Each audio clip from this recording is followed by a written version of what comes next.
श्री सरस्वती मैया की जय, श्री कृष्णचंद्र भगवान की जय।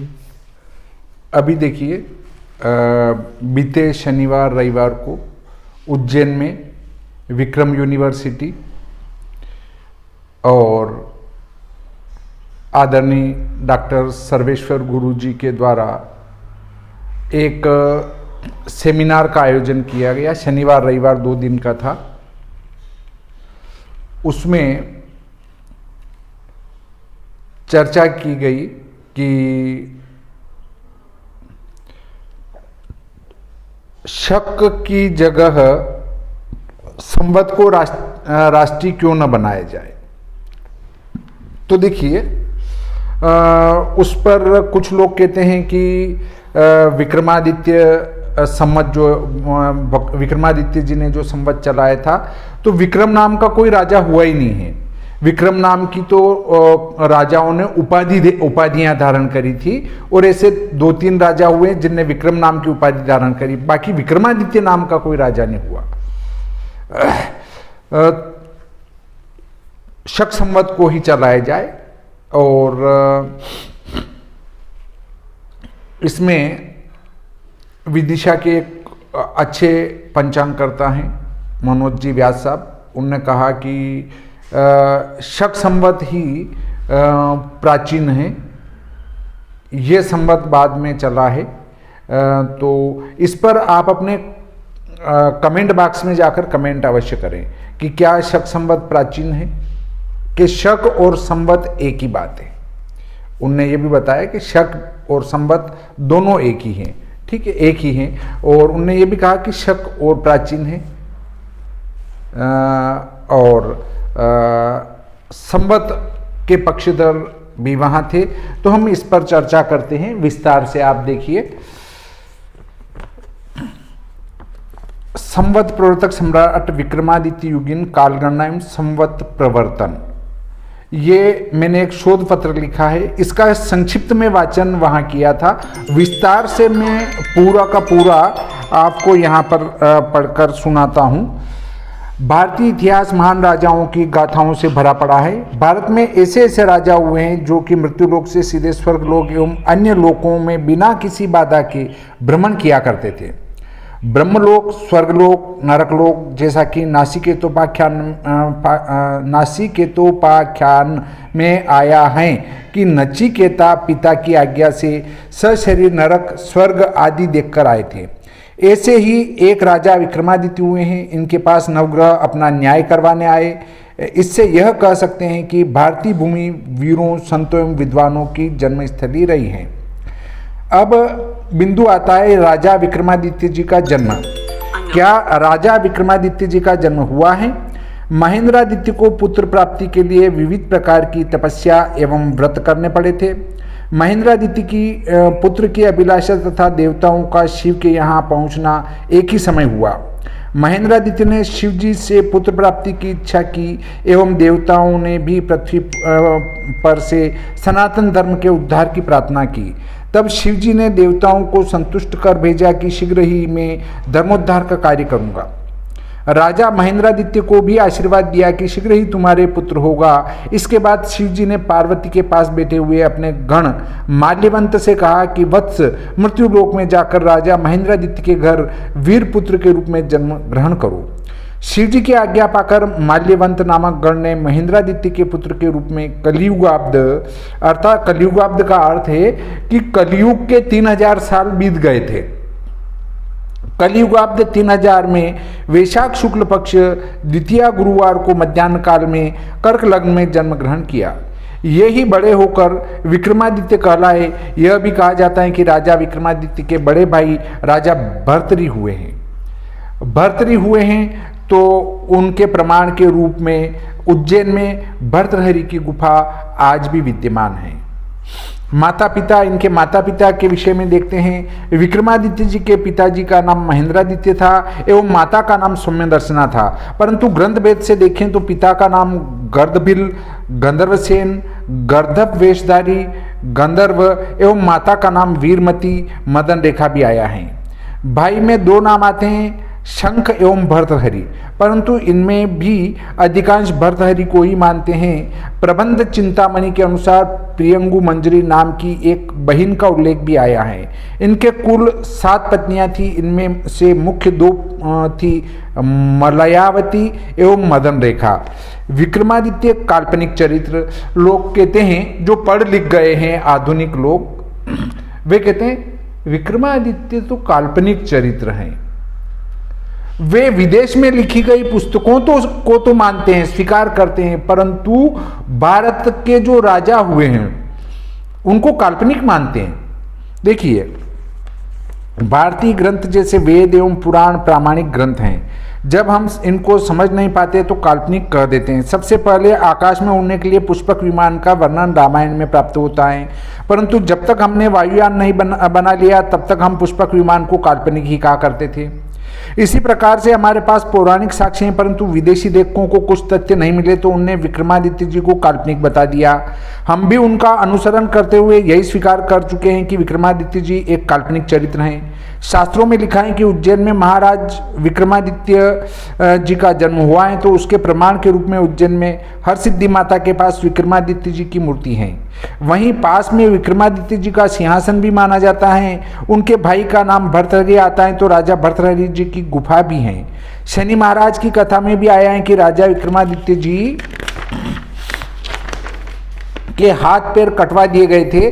भविष्य पुराण में इनके जन्म एवं 32 पुत्रियों का विवरण, बेताल की सिद्धि का विवरण आदि आते हैं। निम्न ग्रंथों में विक्रमादित्य जी का विवरण आया है: ज्योतिर्विदाभरण, बृहत कथा मंजरी, कथा सरित सागर, प्रभावक चरित, भविष्य पुराण, द्वात्रिशत पुत्तलिका, लोकप्रिय कथाएं, शनिश्चर कथा, बृहत संहिता, श्रीमद्भागवत पुराण। विक्रम विश्वविद्यालय विक्रमादित्य के नाम के आधार पर ही चलता है। दुख की बात यह है कि जिस भारत में भगवान राम की जन्मतिथि रामनवमी का सभी को सार्वजनिक अवकाश रहता है, परंतु जब भगवान राम पर चर्चा की जाती है तो हम उनको भी काल्पनिक ही कहते हैं। देखिए, रामनवमी की छुट्टी सब मनाते हैं, पर जब मंचों पर बैठकर इसके संबंध में चर्चा की जाती है, पढ़े लिखे लोग चर्चा करते हैं तो कहते हैं राम तो काल्पनिक चरित्र है। बोलिए, उस छुट्टी मनाई जा रही है और उनको काल्पनिक भी कह रहे हैं हम। ऐसे ही राजा विक्रमादित्य के संबंध में भी हैं कि राजा विक्रमादित्य जी के नाम पर यूनिवर्सिटी चल रही है, विश्वविद्यालय चल रहा है, वहां पर उनके मूर्तियां बनी हुई है। उनके भाई का सबूत के रूप में भर्तृहरि गुफा है, पर हम उनको काल्पनिक कहते हैं। ये हमारी गलती नहीं है। हम जो मैकाले की शिक्षा पद्धति को ग्रहण कर रहे हैं तो ठूंठ बनते जा रहे हैं, वो उसका प्रभाव है। उपरोक्त 10 प्रमाणों से यह सिद्ध होता है कि विक्रमादित्य नाम के राजा काल्पनिक नहीं, वास्तविकता में उज्जैन में हुए थे। सभी एक मत से कालिदास को स्वीकार करते हैं कि कालिदास जी बहुत ही बड़े विद्वान हुए हैं और उनके द्वारा कई ग्रंथों की रचना की गई हैं, तो हमको उनके ग्रंथों में आए विवरण को सत्य मानकर विक्रमादित्य थे यह स्वीकार करना ही पड़ेगा।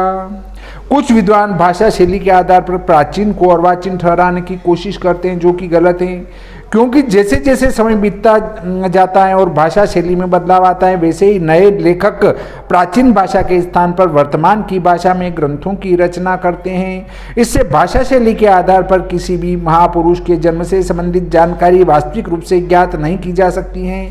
देखिए, भाषा शैली के आधार पर हम अगर किसी का निर्णय करें तो वो गलत है। जैसे रामचरितमानस हिंदी भाषी क्षेत्रों में लिखा गया तो वो हिंदी में होगा, अगर तमिल क्षेत्र में लिखा गया तो तमिली भाषा में होगा, मलयालम में होगा। तो इसका अर्थ ये है कि जब से मलयालम चली तब से रामचरितमानस लिखा गया, या पहले भारत में संस्कृत भाषा थी और अब हिंदी चल गई, तो इसका अर्थ है कि भगवान राम हिंदी भाषा चलने के बाद हुए थे। जैसे जैसे भाषा में बदलाव आता जाता है वैसे वैसे ग्रंथों की भाषा भी नए नए लेखक बदलते रहते हैं, टीकाकार बदलते रहते हैं, उनकी जो टीका करते हैं वे उस भाषा को बदलते रहते हैं। इससे किसी प्राचीन को अर्वाचीन नहीं कह सकते हम। विक्रमादित्य जी की सभा के 9 रत्न हैं। विक्रमादित्य की सभा में 9 रत्न थे, जो कि प्रत्येक व्यक्ति अपनी एक कला में निपुण था। उनके नाम इस प्रकार से हैं: धनवंतरी, क्षपणक, अमर सिंह, शंकु, वेताल भट्ट, घट खरपर, कालिदास, वरामीर, वररुचि। ये नवरत्न थे राजा विक्रमादित्य के। विक्रमादित्य कालीन कालगणना। विक्रमादित्य के 9 रत्नों में वराहमिहिर का नाम आता है और वराहमिहिर के द्वारा बृहद जातक, बृहद संहिता, पंच सिद्धांतिका, पोलिस सिद्धांत, रोमक सिद्धांत, वशिष्ठ सिद्धांत, सूर्य सिद्धांत, पितामह सिद्धांत, त्रिकोणमिति के सूत्र आदि विधाएं उस समय प्रचलित थी। मतलब वराहमिहिर ने पुस्तक लिखी थी बृहद जातक, बृहद संहिता, पंच सिद्धांतिका। पंच सिद्धांतिका में आता है पोलिस सिद्धांत, रोमक सिद्धांत, वशिष्ठ सिद्धांत, सूर्य सिद्धांत और पितामह सिद्धांत।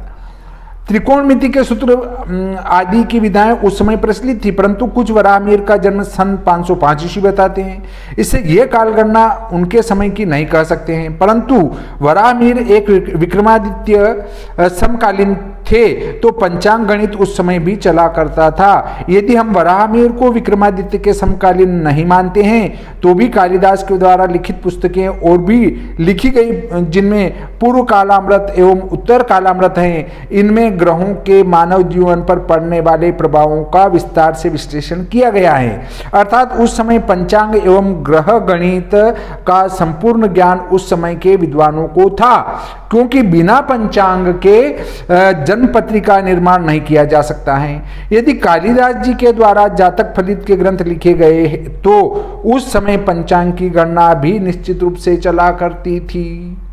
देखिए, यदि उस समय पंचांग नहीं थे तो फलित की पुस्तकें कैसे लिख दी, और यदि उस समय की फलित की पुस्तकें चल रही है, इसका अर्थ यह है कि उस समय भी आपकी काल गणना चलती थी, पंचांग बना करते थे। देखिए, अब हम चर्चा करते हैं कि संवत का प्रवर्तन। पश्चिम में सौराष्ट्र से शकों का आक्रमण हुआ। उस समय विक्रमादित्य के पिता महेंद्रादित्य निश्चिंत थे, उन्हें अपनी शक्ति पर पूरा भरोसा था, परंतु सौराष्ट्र शकों द्वारा जीत लिया गया एवं वहां रहकर उनके द्वारा शक्ति का संचय किया गया। शक्ति संचय करके महेंद्रादित्य के राज्य पर भी शकों द्वारा हमला कर दिया गया। महेंद्रादित्य बड़ी ही वीरता के साथ लड़े, परंतु सैनिक शक्ति कमजोर होने के कारण उनको बड़ी हार का सामना करना पड़ा एवं उज्जैन छोड़कर भागना पड़ा। यहाँ पर महेंद्रादित्य एवं विक्रमादित्य दोनों ही बिखर गए, परंतु विक्रमादित्य हार मानने वाले नहीं थे। उनके द्वारा पुनः शक्ति का संग्रह किया गया एवं शकों को परास्त कर दिया गया। देश के बहुरंगी इतिहास में शकों की पराजय एवं ऐतिहासिक महत्व की घटना थी। विदेशी शकों के अत्याचारपूर्ण शासन से देश मुक्त हो गया। इस सफलता का श्रेय कई गणराज्यों के सम्मिलित प्रयास को जाता है, जिससे मालवों ने प्रमुख रूप से भाग लिया था। विक्रमादित्य को शकों पर विजय के कारण शकारी की उपाधि मिली थी। विक्रमादित्य जी ने शकों को परास्त किया था, इसलिए उनको शकारी कहा जाता था। इस घटना ने देश में शांति तथा समृद्धि के युग का आरंभ किया, जिसे अलंकारिक भाषा में कृत कहा गया। भारतीय इतिहास की इस राष्ट्रीय महत्व की घटना की स्मृति में एक संवत की स्थापना पर विचार किया गया। प्राचीन समय में एक नियम था कि संवत का प्रवर्तन वही व्यक्ति कर सकता है जो कि संपूर्ण जनता को कर्ज मुक्त कर दे। विक्रमादित्य के द्वारा संपूर्ण जनता को कर्ज मुक्त किया गया एवं शकों की पराजय के उपलक्ष्य में संवत का प्रवर्तन किया गया। पूर्व समय में इस संवत का नाम कृत था, जो कि बाद में मालवगण संवत, मालवों का संवत, मालवेशों का संवत कहलाया। अंततोगत्वा 9वीं शताब्दी के मध्य में इस संवत को विक्रम संवत या राजा विक्रम संवत कहा जाने लगा। इसमें कोई संदेह नहीं कि संवत की स्थापना का प्रमुख उत्तरदायित्व विक्रमादित्य को ही था।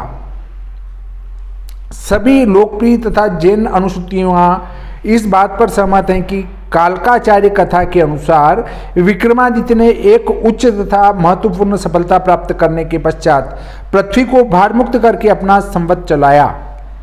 ये सभी एक मत से स्वीकार करते हैं। वर्तमान ज्योतिषी की परंपरा विक्रमादित्य को भारतीय संवत्सरों की संस्थापकों की श्रेणी में रखती हैं। इतिहास एवं विक्रम संवत। अब इतिहास और विक्रम संवत पर चर्चा करते हैं। देखिए, इतिहास क्या कहता है इस संबंध में। वास्तव में विक्रम संवत भारतवर्ष की एक सजीव संस्था है। सारे देश में वह जीवित प्रचलित हैं। सर्वत्र उसी से गणना की जाती है। 2022 वर्ष पूर्ण कर लेने पर भी ईस्वी सन विक्रम संवत के अस्तित्व और मयूख को विनष्ट न कर सका। सतत 2079 वर्ष की यात्रा करता हुआ वह कालजयी बना हुआ है। भगवद गीता और मेघदूत की तरह भारत में न ही विश्व में अपना स्थान अक्षुण्ण बनाए हुए हैं। जिन कारणों से संवत्सर का प्रणेता शकारि विक्रमादित्य ने विक्रम नाम के साथ अपने संवत की प्रतिष्ठा की थी, वे कारण थे शकों का पराभव, विदेशियों का निवारण, भारतीय संस्कृति का उद्धार एवं संरक्षण आदि। वस्तुतः शकों की वह पराजय भविष्य के लिए भारतीय स्वतंत्रता का प्रतीक ही बन गई। जब हम विक्रम संवत अथवा विक्रम पदधारी किसी व्यक्ति का स्मरण करते हैं तो हम ऐसे ही इति व्रत का स्मरण करते हैं जिसने भारतवर्ष की पद दलित राष्ट्रीय स्वतंत्रता का पुनरुद्धार किया था। आश्चर्य की बात है कि जिस पुनीत कार्य की पूर्ति को 2079 वर्ष का समय हो चुका है, उसके व्यक्तित्व के निर्णय करने में इतिहासवेत्ता विफल हो रहे हैं। शालिवाहन ने अपनी उपाधि को विक्रमोपाधि से विभिन्न प्रकट करने के लिए विषमशील विक्रम के रूप में ग्रहण किया था। शालिवाहन समय को भी शक शालिवाहन कहा जाता है, केवल संवत नहीं, जबकि विक्रम संवत को केवल संवत शब्द से ही मुपरिचित हैं। यह भी ध्यान रखने की बात है कि शालिवाहन के समय में शक इसलिए रखा गया था कि वह काल शक काल है। शालिवाहन के समय में शक क्यों लिखा गया था संवत के आगे? कि वो समय शक काल है, अर्थात शकों ने हमारे ऊपर शासन किया है। अन्य संवत से उसकी विभिन्नता प्रतीत हो, संवत की एकता का संदेह उत्पन्न न हो। विक्रमादित्य को चाहे उनका व्यक्तित्व कुछ भी रहा हो, वे अंशावतार के रूप में या एक धार्मिक अथवा श्रद्धा संवेद भक्त राजा के रूप में चित्रित होते हैं। जैन साहित्य में विक्रमादित्य उसके संवत संस्थापक के संबंध में यथेष्ट विस्तृत विवरण प्राप्त होता है। वह सारा ही विक्रम की प्रशंसा से पूर्ण है। अकेले जैन साहित्य में 44 से अधिक पुस्तकें विक्रमादित्य की विशेषता, कथा, किंवदंतियों से भरी हुई हैं। यदि विक्रम संवत किसी धार्मिक उत्पीड़न का स्मारक रहा होता अथवा किसी सांप्रदायिक अत्याचारी से उसके संस्थापक का संबंध होता तो अवश्य ही जैन साहित्य में ठीक विपरीत वर्णन प्राप्त होता। किंतु जैन साहित्य में जिस उदारता और श्लाघा से विक्रम का उल्लेख हुआ है, उससे यह निर्विवाद सिद्ध होता है कि विक्रम संवत सर्वथा निर्दोष एक राष्ट्रीय सांस्कृतिक एवं सार्वजनिक विषय है। उसकी स्थापना का संबंध ऐसे ही व्यक्ति से है जो धार्मिक, सांप्रदायिक द्वेष भाव से रहित, पक्षपात से पृथक, न्यायपरायण, उदार, प्रजाप्रिय तथा सार्वजनिक सम्मान भाजन व्यक्ति विशेष हैं। दिगंबर जैन विद्वान नेमिचंद ने अपने तिलोपसार में कल्की का जन्म 1000 वीर निर्वाण संवत में लिखा है, जो 395 शक अथवा 430 विक्रम संवत के सामयिक होता है। सारांश यह कि जैन ग्रंथ जिस किसी भी जैनोत्पीड़क नरेश का उल्लेख कल्की के नाम से करते हैं, वह निर्विवाद विक्रम संवत के बाद का ही है। वह पुष्यमित्र संभव नहीं होगा, न वह धार्मिक किसी विषय से संबंधित संवत ही है। मंदसौर 10 पूर्व से प्राप्त संवत 461 के लेख में इस विक्रम संवत को कृत संज्ञा से ज्ञापित किया गया। इसी तरह नगरी, माध्यमिक नगरी के शिलालेख में जो अजमेर के संग्रहालय में है, संवत 401 को भी कृत शब्द से ही सूचित किया गया है।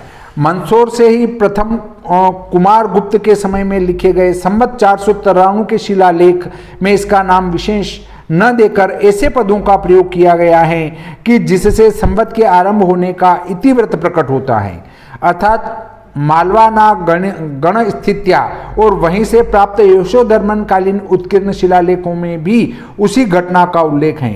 मालवगण स्थिति वशात इन शब्दों का स्पष्ट अर्थ होता है मालवों के गण संघ की स्थिति से तथा उस घटना से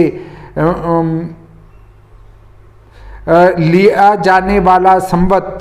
इसी प्रकार कोटा के निकट शिव मंदिर में लगे हुए एक शिलालेख में संवत 795 में मालवेशों का संवत्सर कहा गया है।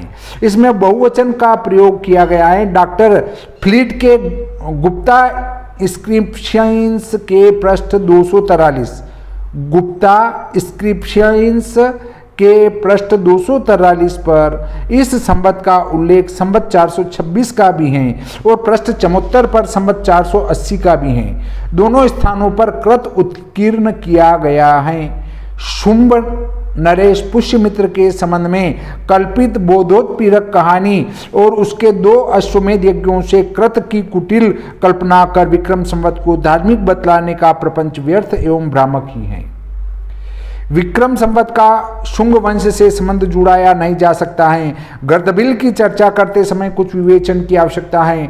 आईने अकबरी में विक्रमादित्य को गंधर्व सेन का उत्तराधिकारी कहा गया है। कुछ विद्वान शूद्रक और विक्रमादित्य को एक ही व्यक्ति बतलाते हैं। कई विद्वानों का विचार है कि विक्रमादित्य का निज नाम साहसाक था। जैन गाथाओं के अनुसार विक्रमादित्य सुवर्ण पुरुष था, उसे स्वर्ण बनाने की विद्या प्राप्त थी, इसी कारण उसने अपनी समस्त प्रजा को ऋण मुक्त कर दिया था। विक्रमादित्य के व्यक्तित्व में इन सभी बातों का समाधान प्राप्त होना चाहिए। इनसे भी अधिक यह भी आवश्यक है कि उनके नवरत्नों का भी सहयोग जुड़ना चाहिए। विक्रम संवत के कृत नाम को देखकर कुछ विद्वानों ने शकारी का नाम कृत होने की संभावना भी की है। संक्षेप में उन लोगों का यह विचार भी है कि मालव गण के विजयी व्यक्ति ने शकों को भारत से निकालकर बाहर किया था, इसलिए उनके नाम से यह संवत कृत ज्ञापित हुआ था। यह विचार सामान्यतः स्वीकार किए जाने में कोई आपत्ति प्रतीत नहीं होती। कृत नाम मालव के इतिहास में नवीन नहीं है। कार्तवीर्यार्जुन का पिता भी कृत नामधारी था। इसमें थोड़ी सी साहित्यिक आपत्ति आती है, क्योंकि ऐसे व्यक्ति का नाम तद्धितांत या समासांत होने चाहिए।